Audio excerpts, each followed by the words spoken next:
Henfield Haven today is a much-loved centre of community life, run by permanent staff and volunteers with something happening every day.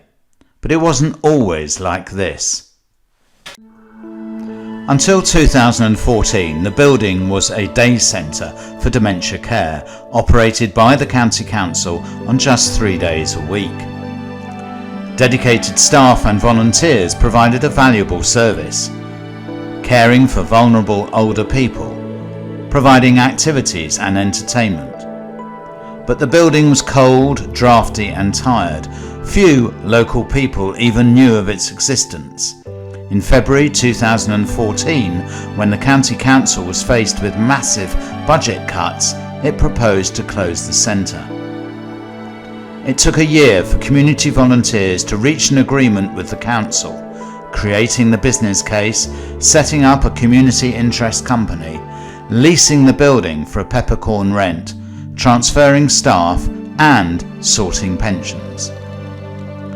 We partnered with a charity that was experienced in providing care for older people, but even then there was a huge amount still to do and the clock was ticking. In March 2015, Henfield Community Partnership mobilised the community and started raising funds. Within a few days, the first volunteers arrived on site to make a start. They were not allowed to go inside the building where care activities continued as normal. But even tidying up the neglected gardens was a sizable task. The aim was to publicise the project by opening the gardens to the public in June for the annual Henfield Gardens and Arts Festival. Time was short. We made it just. People took advantage of the peaceful garden, enjoyed the live music and the homemade refreshments. With a fine display of work by local artists, the festival opening was a success. It raised funds and it raised awareness of what was to come, but now it was time to fix the buildings. In the September, the centre was closed for refurbishment. The weather was dreadful, but the centre had to reopen in mid-November and there was much to do. Windows and doors were replaced with double-glazed units and an efficient new boiler fitted, but it was mid-October before the internal work could begin. The dark old entrance corridor was to be opened up. Walls were taken out, ceilings renewed, wiring changed, alarms reset, Wi-Fi installed. Furniture and equipment had to be moved, and moved again to make way for the renovations. Just in time, the grant came through for the flooring, and on the 3rd of November, the floorers arrived to start work. At the same time, a new kitchen had to be fitted to make a new cafe possible, whilst Henfield Theatre Company provided a team of willing volunteers to repaint the building throughout. The work carried on late into the dark evenings.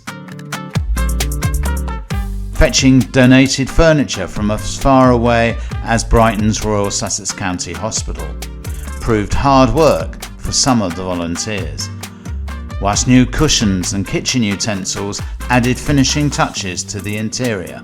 Meanwhile, in the garden, a major redesign was underway. The old bushes were cleared so that new lawns and flower beds could be planted, and the garden group began planting up, which was hard work too. As skips piled high with waste, the deadline was fast approaching. With 1 week to go, the new reception area was still an empty shell, with made-to-measure furniture just arriving. The whole building was being transformed. The craft area became a cafe with a new kitchen. The dingy main room became modern, bright and comfortable. And the old laundry became a quiet room for carers' support. New signs went up with a name chosen by one of the centre's oldest customers, Henfield Haven. and new staff and directors were appointed. The official opening was right on schedule. Dementia care sessions resumed and the cafe opened for business, but all that was only the beginning. Now something could be done about the old standalone garage. Used only for storage, it could be integrated into the main building and put to better use. But we still needed storage space, so sponsorship was secured for a log cabin to be built in the garden. The cabin was to become a backdrop and very useful amenity for many garden events, as well as providing much needed storage space. It freed up the garage to be converted, which gave us a new entrance to the cafe protected from the weather, plus 2 additional clinic rooms to provide extra services. The Haven was buzzing, with meals for community groups, quizzes, clinics, meetings and plenty of fun. The Gardens and Arts Festival became an annual feature, with music and dancing, plant sales and art, crafts and more.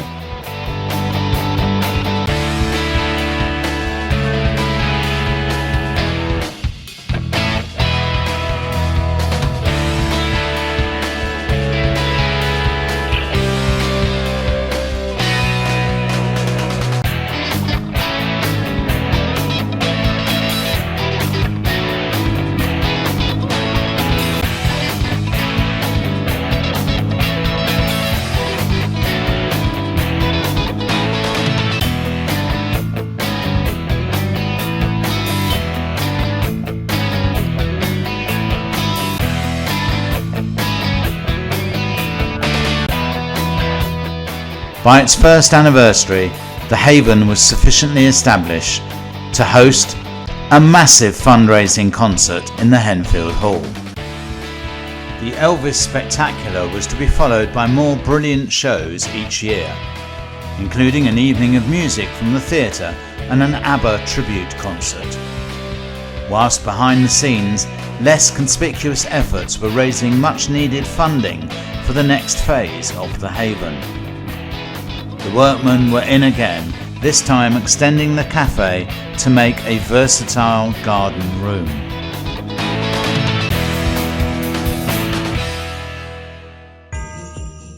Ready in time for Christmas. The community lunches proved immensely popular, with staff and volunteers joining in the fun.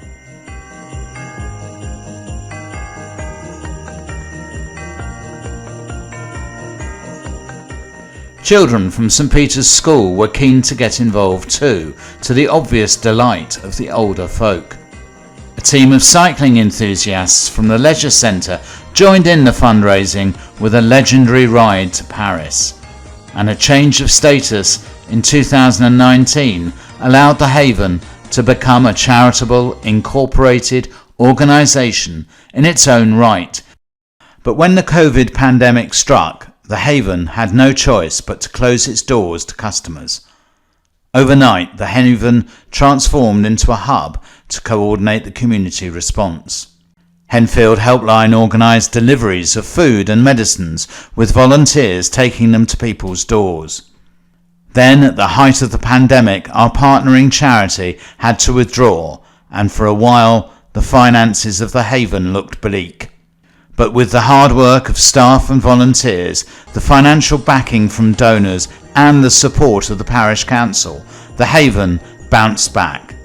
And whilst lockdown was still in place, the achievements of the Henfield Haven were recognised with the prestigious Queen's Award for Voluntary Service, the highest award a voluntary group can receive in the UK.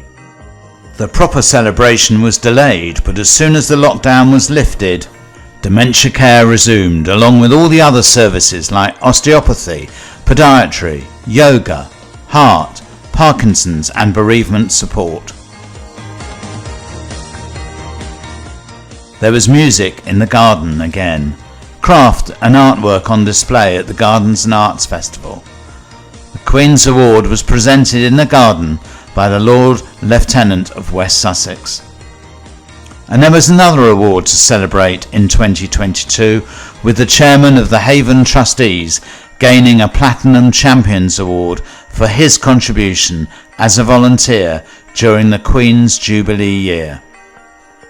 The Haven was buzzing once again, with plants and the garden playing a huge part in the summer months.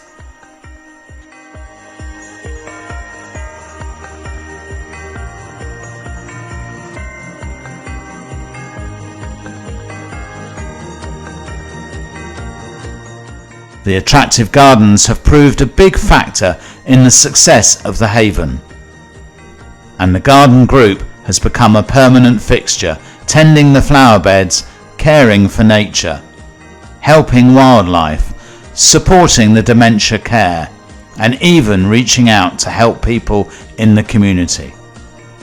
Staff and volunteers together have made the Haven the warm, friendly place it is today. Friendly and beautiful, whether for enjoyment and celebration or providing essential services.